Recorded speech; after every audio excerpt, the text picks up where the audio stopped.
वर्ग 6 के मेरे प्यारे बच्चों, आप लोगों को सुप्रभात। मैं पवन सर आज आप लोगों को आपके हिंदी विषय के हिंदी पाठ पुस्तक बसंत भाग 1 के पाठ संख्या 10 जिसका शीर्षक है झांसी की रानी और उनकी लेखिका और कवित्री हैं सुभद्रा कुमारी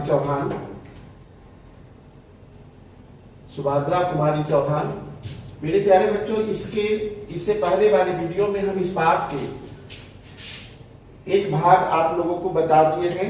कहने का मतलब है कि इस पाठ के या जो कविता है झांसी की रानी, इसका आधा भाग जो है वह पहले वाले वीडियो में आप लोगों को मिल चुका है। आज मैं आप लोगों को उसके दूसरे भाग को निकालने का मतलब आधे से आगे की ओर हम पढ़ाने जा रहे हैं।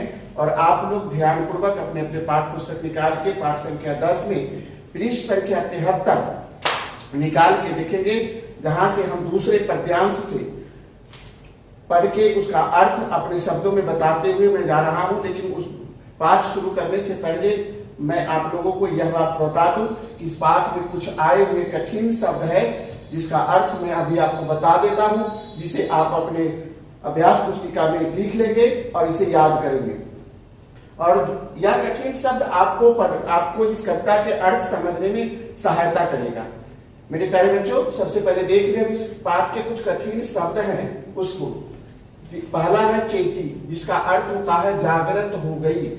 इसका दूसरा अर्थ यह भी होता है सावधान हो जाना, जग जाना। मैंने कहने का मतलब अगर कोई काम आप कर रहे हैं और आप पर कोई दूसरा व्यक्ति अगर आक्रमण करने वाला है या उसको नुकसान पहुंचाने वाला है, उसके पहले आप जब सावधान हो जाते हैं उसे हम चेतना कहते हैं, चेत जाना। आप देहात में अपने गांव समाज में ऐसे शब्द का प्रयोग करते हुए लोगों को देखे होंगे। फिर आगे है दिव्य, जिसका अर्थ अलौकिक होता है। फिर आगे है मदमाती, मस्त करने वाली। मदमाती शब्द का अर्थ होता है मस्त करने वाली। फिर आगे है मेरे प्यारे बच्चों अमिट, न मिटने वाला, जो कभी नहीं मिटे, अमर हो, उसे हम अमिट कहते हैं। चलो आप लोग भी अपने पाठ पुस्तक निकाल के पेज संख्या 73 निकाल के देखेंगे। उसके दूसरे पद्यांश में से हम आगे बढ़ने जा रहे हैं। आप लोग ध्यान से सुनेंगे। कुटियों में थी विषम वेदना, महलों में आहत अपमान, वीर सैनिकों के मन में था अपने पुरखों का अभिमान। मेरे प्यारे बच्चों, इस भाग को पढ़ने से पहले, इसके पहले हम आपको झांसी की रानी के बारे में बहुत सारी बात बताए थे कि झांसी की रानी कौन थी, कहाँ की रानी बनी, कैसे उसका शादी हुआ और उसके जीवन काल में क्या क्या कठिनाइयां हुई, यह सब सारी बात को हम बताए थे। फिर आगे उन्हीं के जीवन काल के कुछ अंश के आगे की ओर हम लोग चल रहे हैं। कहते हैं कुटिया में भी थी विषम वेदना। विषम माने बहुत बड़ा, वेदना माने दुख। कहने का मतलब जो प्रजा थी, जो सामान्य लोग थे, उन लोगों के घर में दुख था।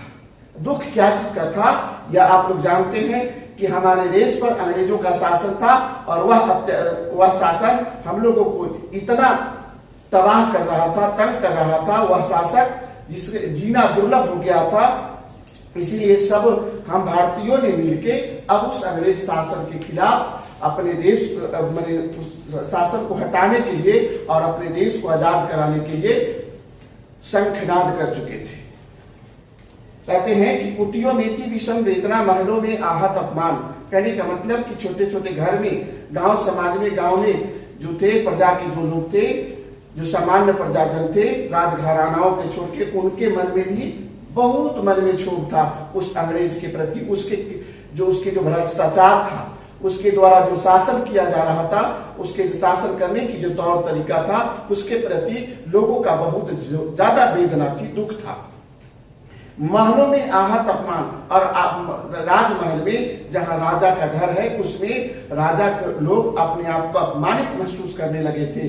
वीर सैनिकों के जो युद्ध करने वाले जो सैनिक थे, उनके मन में अपने पुरखों के अपमान का जो था अभिमान, अंग्रेजों ने जो किया था उसके प्रति उनका गुस्सा था। दूसरे तरफ नाना धुंधुपंथ पेशवा जुटा रहे थे सब समान। अब आजादी की लड़ाई में अंग्रेज से लड़ने के लिए तो हमें अस्त्र शस्त्र की आवश्यकता होगी, पैसों की आवश्यकता होगी, और यह काम नाना धुंधुपत और पेशवा कर रहे थे। बहीन छबीली ने रणचंडी का कर दिया प्रगट आह्वान। इधर महारानी लक्ष्मीबाई अब अपने झांसी को बचाने के लिए, अपने राज्य को बचाने के लिए, क्योंकि उनके पति गंगाधर राव की मृत्यु हो गई थी, तो वह राज्य अब झांसी का कोई राजा नहीं था। अब उस राज्य का बागडोर रानी के पास था और उस राज्य को बचाने का काम रानी ही कर सकती थी, और उन्होंने ऐसा किया। और वह माँ दुर्गा के समान अंग्रेजों से लड़ाई लड़ने के लिए, लोहा देने के लिए वह रणचंडी के रूप धारण करके वह मैदान में आ जाती है। वह यज्ञ प्रारंभ उन्हें तो सोई ज्योति जगानी थी, बुंदेले हर बोलो के मुंह हमने सुनी कहानी थी, खूब लड़ी मर्दानी वह तो झांसी वाली रानी थी। मेरे प्यारे बच्चों, अब युद्ध का शंखनाद हो चुका। झांसी की रानी अंग्रेजों के खिलाफ अपने देश को आजाद कराने के लिए लड़ाई का श्री गणेश कर दी। और हमारे देश में जो लोग गुलामी के आदतन हो गए थे, उन्हें अपने आजादी की पहचान दिलानी थी, अपनी शासन की पहचान उनको समझाना था, ऐसा कहते हैं। और हर हर महादेव की नारा लगाने वाले बुंदेलखंड के लोगों से हम लोगों ने एक कहानी सुनी है कि मर्दों के तरह लड़ने वाली हमारे देश की एक वीरांगना थी, वह झांसी की रानी लक्ष्मीबाई थी। फिर आगे देखते हैं, महलों ने दी आग, झोपड़ी ने ज्वाला सुलगाई थी, वह स्वतंत्रता की चिंगारी अंतरतम में आई थी। कहते हैं कि गरीब गुरबा या गांव के लोग, शहर के लोग और राजमहल के भी लोग एक साथ मिलकर उस आजादी की लड़ाई में कूद पड़े, है ना। यह स्वतंत्रता के लिए यह पहली चिंगारी थी। माने कहने का मतलब उस अंग्रेज के विरुद्ध, कहने का दूसरा अर्थ यह है कि अब अंग्रेज के शासन के विरुद्ध हम भारतीयों को जगना था, और हम लोग जग रहे थे। और यह लड़ाई की प्रथम कड़ी वह शुरुआत हो चुकी थी। सब लोग एक होकर आजाद अपने देश को आजाद कराने के लिए उन विदेशियों के शासन को यहाँ से हटाने के लिए सब कोई तैयार हो गए थे। कहते हैं झांसी चेती, झांसी सावधान हो गया, दिल्ली चेती, दिल्ली भी सावधान हो गया। और उसी तरह लखनऊ लपेटे में आई थी। कहने का मतलब है झांसी चेती, दिल्ली चेती, लखनऊ लपेटे आई थी, मेरठ कानपुर पटना में भारी धूम मचाई थी। कहते हैं कि सब कोई सावधान हो गए। इस देश के चारों तरफ आजादी के लिए हुंकार सब लोगों ने भर दिया था। अब अंग्रेज का खैर नहीं था, अंग्रेज को हर हाल में यहाँ से जाना था। सब कोई, चाहे वह झांसी हो, चाहे दिल्ली हो, चाहे लखनऊ हो, चाहे पटना हो, मेरठ कानपुर, चाहे भारत के हर एक कोने में आजादी के लिए शंखनाद हो चुका था। हर कोई सोचने लगे थे कि अब हमें अपना देश का अपना शासन हो, अपना संविधान हो। जबलपुर कोल्हापुर में भी कुछ हलचल उकसानी थी। अब कहते हैं, लेकिन कवित्री कहते हैं कि अब जबलपुर में, कोल्हापुर में, जबलपुर जो मध्य प्रदेश के क्षेत्र में है, उसका कोल्हापुर जो महाराष्ट्र में आते हैं, वहां भी आजादी के लिए लोगों को जगाना था, समझाना था कि हमें अपना आजादी कितना प्रिय है, हमें अपना आजादी क्यों चाहिए। और इन सब बातों को हमें हर हर महादेव के नारा लगाने वाले बुंदेलखंड के लोगों के मुंह से हमने यह कहानी सुनी थी कि वीर मर्दाना की तरह, मर्दों की तरह लड़ने वाली हमारे देश की एक वीरांगना थी, वह झांसी की रानी लक्ष्मीबाई थी। इस स्वतंत्रता महायज्ञ में कई वीरवर काम आए, नाना धुंधुपंत, तांतिया चतुर, अजीमुल्ला सरनाम, अहमद शाह मौलवी, ठाकुर कुंवर सिंह, सैनिक अभिराम, भारत के इतिहास गगन में अमर रहेंगे जिनके नाम।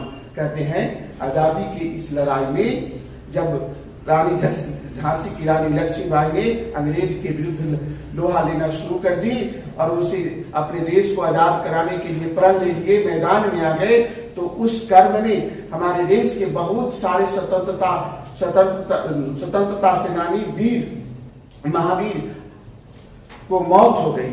वह उन्हें अपने देश के लिए बलि देना पड़ा, जिनमें से इस स्वतंत्रता महायज्ञ में बलि देने वालों में नाना धुंधुपंत थे, तांतिया थी, चतुर अजमुल्ला सरनाम थे, अहमद शाह मौलवी थे, ठाकुर कुंवर सिंह सैनिक अभिराम थे।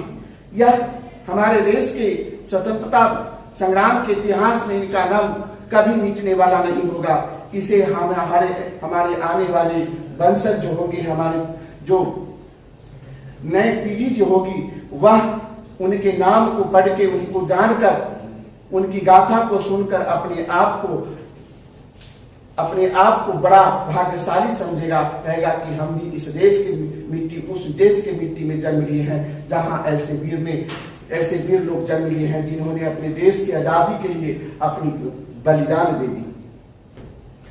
लेकिन आज जुर्म कहलाती है, कहते हैं कवित्री की मन दुख होती है, कहते हैं कि आज उन्होंने अपने देश की आजादी के लिए अपने प्राणों को बलिदान दे दिया, लेकिन आज के लोग उन्हें जुर्म करार देते हैं। यह अच्छा बात नहीं है। उनकी जो कुर्बानी थी, कहते हैं कि उनकी जो कुर्बानी थी वह गलत था। ऐसा कहने से उनका अपमान होता है, ऐसा नहीं कहना चाहिए। और ऐसे कहानी हम लोगों ने हर हर महादेव के नारा सुनाने वाले बुंदेलखंड के लोगों से सुना था कि मर्दों की तरह युद्ध लड़ने वाली एक वीरांगना थी जिसका नाम झांसी की रानी लक्ष्मीबाई था। इनकी गाथा छोड़ चले, हम झांसी के मैदानों में, कवित्री कहती है, अब उन लोगों की बात बंद कर देते हैं। अब हम झांसी की रानी की चर्चा करते हैं। जहां खड़ी है लक्ष्मीबाई, मर्द बनी मर्दानी है। मर्दानों में कहते हैं कि वह मर्दों की तरह घोड़ा पर सवार होकर, हाथ में तलवार लेके युद्ध में एक मर्द सैनिक के समान खड़ी है। लेफ्टिनेंट वाकर आ पहुंचा, आगे बढ़ा जवानों में, रानी ने तलवार खींच ली, हुआ द्वंद आसमानों में। जैसे ही लेफ्टिनेंट वाकर जो अंग्रेज के शासक थे, उनके जो सैनिक के जो सेनापति थे लेफ्टिनेंट वाकर, वह रानी से युद्ध करने के लिए अपने जवानों के साथ वहां झांसी में पहुंच जाता है। अब रानी लक्ष्मीबाई और लेफ्टिनेंट वाकर के बीच द्वंद्व युद्ध होने लगता है। दोनों एक दूसरे से तलवार युद्ध करने लगते हैं। जख्मी होकर वाकर भागा, वाकर सका नहीं। जिसके सिर पर मां भगवती की, मां भारती की आशीर्वाद होता है ना, उसके सामने कोई नहीं टिकता है। वह घोड़ा भी, वह विदेशी वाकर भी रानी लक्ष्मीबाई से हार कर, घायल होकर भाग गया। उसे अजब हैरानी थी, भागा तो जरूर, चला तो गया, लेकिन उसके मन में हैरानी थी। कहते हैं कि हर हर महादेव के नाम को जयकार लगाने वाले बुंदेलखंड के लोग बताते हैं कि झांसी की एक रानी लक्ष्मीबाई थी जो मर्दों की तरह अंग्रेजों से युद्ध की थी। रानी बगी कल्पी आई, कर 100 मील निरंतर पार। कहते हैं कि रानी अब झांसी को छोड़ के कल्पी की ओर बढ़ गए थे और लगातार 100 मील यात्रा करने के बाद वह कल्पी पहुंचे थे। घोड़ा थक कर आगे है, घोड़ा थक कर गिरा, भूमि पर गया स्वर्ग तत्काल सिधार। यमुना तट पर अंग्रेजों ने फिर खाई रानी से हार। विजय रानी आगे चल दी, किया ग्वालियर पर अधिकार। कहते हैं कि 100 मील की लगातार यात्रा करने के बाद उनका घोड़ा थक कर गिर जाता है और गिरने के तुरंत बाद शीघ्र ही उसकी मृत्यु हो जाती है। और फिर रानी अकेले दूसरे घोड़े के साथ जब आगे बढ़ते हैं तो यमुना तट पर फिर उन्हें अंग्रेज सैनिकों से युद्ध करना पड़ता है और वहां पर अंग्रेज सैनिक को हार का सामना करना पड़ता है और रानी वहां विजय होके वो आगे बढ़ के अपने विजयी सेना के साथ ग्वालियर पर अधिकार कर लेते हैं जहां अंग्रेजों का शासन हो चुका था। अंग्रेजों के मित्र सिंधिया ने छोड़ी राजधानी की ग्वालियर पर। सिंधिया परिवार का राज था, वह अंग्रेजों के डर से अपनी राजधानी को छोड़ चुके थे। ऐसी कहानी हम बुंदेलखंड के लोग जो हर हर महादेव की नारा लगाते हैं उनके द्वारा जो कहानी सुनी है मैंने, वह है कि वीरों के एक मर्द वीर के समान लड़ने वाली वीरांगना वह झांसी की रानी लक्ष्मीबाई थी। विजय मिली पर अंग्रेजों ने फिर सेना घिर आई। विजय मिली, पर अंग्रेजों की फिर सेना घिर आई थी। अब के जनरल स्मिथ सम्मुख था, उसने मुंह की खाई थी। कान्हा और मंद्रा सखिया रानी के संग आई थी। युद्ध क्षेत्र में उन दोनों ने भारी मार मचाई थी। कहते हैं कि विजय मिलने के बाद फिर जो है से ग्वालियर के पास रानी को अंग्रेज के सैनिकों ने घेर लिया। अब उनके सामने अंग्रेज के दूसरे शासक, दूसरे सेनापति जनरल स्मिथ था, जो एक बार रानी लक्ष्मीबाई से हार का सामना कर चुका था। फिर वह उनके सामने था और उनसे युद्ध करने के लिए तैयार था। और उस समय रानी लक्ष्मीबाई की जो मुख्य सहेलियां थी, कान्हा और मंद्रा, वह रानी लक्ष्मीबाई के साथ उस समय युद्ध में अपनी जौहर दिखाई, अपनी कलाबाजी दिखाई और फिर वह इस प्रकार युद्ध लड़ी कि वैसा युद्ध कोई मर्द वीर पुरुष भी नहीं लड़ सकते थे या नहीं लड़ते, ऐसा सोचने से परे है। पर पीछे वो रोज आ गया। हाय गिरी अब रानी थी। अब देखिए, काल का चक्र था, समय का दुश्वारी था। कहने का मतलब है अब समय बदल चुका। लगातार विजय पाने के बाद रानी लड़ते लड़ते तो थक चुकी थी और उसके बाद अब स्मिथ जो अंग्रेज अफसर थे, सेनापति थे, वह जो है रानी को घिरे हुए था, उसको तो पछाड़ चुके थे। लेकिन अंग्रेज बहुत चालबाज था, वह उसके पास बहुत सारे सेना थे और वह रानी को पुनः फिर से घेर लेती है।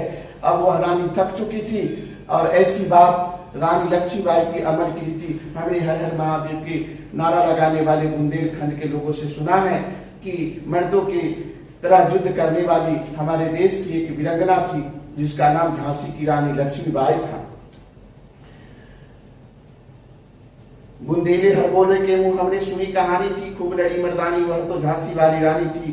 तो भी रानी मार काट कर चलती बनी सैन्य के पार, किंतु सामने नाला पाया था यह संकट विषम अपार। घोड़ा अरा नया घोड़ा था, इतने में आ गया सवार। रानी एक शत्रु बहुतेरे होने लगे वार पर वार। अब इधर बताए थे मेरे प्यारे बच्चों कि जनरल स्मिथ से युद्ध करते करते जब रानी लक्ष्मीबाई उसे पार करके उनके सैनिकों को मार काट मचाते हुए काटते हुए आगे बढ़ गए और आगे बढ़ते निकल रहे थे कि रास्ते में एक ऐसा संकट आया जो अकल्पनीय था, वह सोचने से परे की बात थी। रास्ते में एक नाला पड़ा। उनका जो रानी लक्ष्मीबाई का जो घोड़ा था वह नया था, वह यह बात को समझ नहीं पाया और वह एकाएक रुक गया और इतने में अंग्रेज के सैनिक उन्हें घेर लिया। एक तरफ लगातार लड़ते लड़ते से रानी झांसी की लक्ष्मीबाई, झांसी की रानी लक्ष्मीबाई थक चुके थे। दूसरी तरफ उनका घोड़ा भी उनका साथ अब नहीं दे रहा था। खूब जोर युद्ध होने के बाद एक दूसरे से अंग्रेज सैनिकों से युद्ध करते करते रानी अंत में क्या होता है कि घायल होकर गिरी सिंहनी, उसे वीर गति पानी थी, वह घायल होकर गिर जाती है और अपनी मातृभूमि की वो आजादी कराने के लिए, अपने देश की रक्षा करने के लिए अमर बलिदान दे देती है। और ऐसी कहानी हमने बुंदेलखंड के लोग जो हर हर महादेव के नारा लगाते हैं उनसे सुनी थी कि मर्दों की तरह युद्ध करने वाली हमारे देश की एक वीरांगना थी जिसका नाम झांसी की रानी लक्ष्मीबाई था। रानी गई सीता, अब उसकी दिव्य सवारी थी। मिला तेज से तेज की सच्ची अधिकारी थी। अभी उम्र पूरे देश की थी, मनुज नहीं अवतारी थी। हमको जीवित करने आई बन स्वतंत्रता नारी थी। दिखा गई पथ सिखा गई हमको जो सीख सिखानी थी। अब कवित्री कहते हैं कि घायल होने के बाद वीरांगना झांसी की रानी लक्ष्मीबाई स्वर्ग को सिधार जाती है, अपने देश के आजादी के लिए मर मिट जाती है, वीर गति को प्राप्त करती है। मैदान अंग्रेजों से लड़ते लड़ते वह मैदान में, युद्ध भूमि में वह वीर गति को प्राप्त होती है। लेकिन वह तो स्वर्ग को चले गए, वह उनका मुख, उनका जो दिव्य सवारी था, कहने का मतलब अलौकिक जो सवारी था वह चिता था, उन पर वह सवार हो गई, चिता में समा गई, उनका अंतिम विदा हो गया। अब होता क्या करते हैं, कवित्री सुभद्रा कुमारी चौहान कहते हैं कि एक तेज और दूसरा तेज मिलके एक नए तेज का निर्माण हो जाता था, और जिसका अधिकारी थी, जो पद का, जो अमरत्व को प्राप्त करने एक वह अधिकारी थी रानी लक्ष्मीबाई, वह आज तक इस देश में अमर है और अमर रहेगी। जिसका वह अधिकारी है वह पा लिए। उनका वह उम्र था खेलने कूदने का, मौज मस्ती करने का। वह उम्र 23 साल का था और वह 23 साल की वीरांगना अपने देश के लिए मर मिटी, अपने देश के लिए वीर गति को प्राप्त कर चुकी, और उन्होंने अपने इस कर्म से, अपने इस कृत्य से देश के उन नौजवानों को, देश के उन वीर सैनिकों को, देश के उन वीर राजाओं को यह सीख दे दिए कि अपने देश के लिए मर मिटना, इससे बड़ा कोई कार्य नहीं होता है। ऐसी कहानी हम लोग, कवित्री कहते हैं कि ऐसी कहानी हम लोग बुंदेलखंड के लोगों से सुना है, जो हर हर महादेव के नारा लगाते हैं, कहते हैं कि 23 साल की वह वीरांगना जो हमारे देश की थी, हमारे भारत की पवित्र भूमि की थी, वह मर्दों की तरह लड़ती थी, वह झांसी की रानी लक्ष्मीबाई थी। अब कहती है अंत में कवित्री उन्हें विदाई श्रद्धांजलि देते हुए कहते हैं, जाओ रानी, याद रखेंगे हम कृतज्ञ भारतवासी, यह तेरा बलिदान जगावेगा स्वतंत्रता अविनाशी। हो बेचूक इतिहास, लगे सच्चाई को चाहे फांसी, हो मदमाती विजय मिटा दे गोलों से चाहे झांसी, तेरा स्मारक तू ही होगी, तू खुद अमिट निशानी। बुंदेले हर बोलो के मुंह, हमने सुनी कहानी थी, खूब लड़ी मर्दानी, वह तो झांसी वाली रानी थी। अंत में कवित्री सुभद्रा कुमारी चौहान कहती है कि हे मेरे प्रिय रानी, हे मेरे आदर्श, आप तो जाओ, जाती हो जाओ, चली गई, वीरगति को प्राप्त की, आपको सत सत नमन है। आपको हमारे देश के कृतज्ञ लोग आपको हमेशा याद करते रहेंगे, आपकी अमिट कार्य को हमेशा याद करते रहेंगे और उनसे आपसे सीखते रहेंगे, और आपकी बलिदान हम उन भारतवासियों को स्वतंत्रता के प्रति जगने के लिए प्रेरित करेगा। और अगर इतिहास चूप भी रहे या गोलों से झांसी को मिटा देगा, संसार को मिटा देगा, लेकिन तुम्हारे द्वारा जो कार्य किया गया है वह एकदम कभी मिटने वाला नहीं है, वह सदा अमर रहने वाला है। मैं आपको सत सत नमन करते हुए आपको नमस्कार करता हूं, यह कहते हैं सुभद्रा कुमारी चौहान। और ऐसी गाथा सुभद्रा कुमारी चौहान कहते हैं कि ऐसी गाथा, ऐसी वीरांगनाओं की गाथा हम लोगों ने या हमने बुंदेलखंड के उन लोगों से सुना है जो हर हर महादेव के नारा लगाते हैं, और वह बताते हैं कि बुंदेलखंड के लोग बताते हैं कि मर्दों की तरह युद्ध करने वाली, मर्दों की तरह युद्ध करने वाली एक हमारे देश की वीरांगना थी, वह झांसी की रानी लक्ष्मीबाई थी। मेरे प्यारे बच्चों, यह था कविता झांसी की रानी लक्ष्मीबाई, और उनमें जिसमें आप लोगों ने पढ़ा झांसी की रानी कैसी थी, किस प्रकार उन्होंने दुख झेला और किस प्रकार अपने देश के लिए बलिदान हो गई। आप लोगों को समझ में आ गया होगा। धन्यवाद।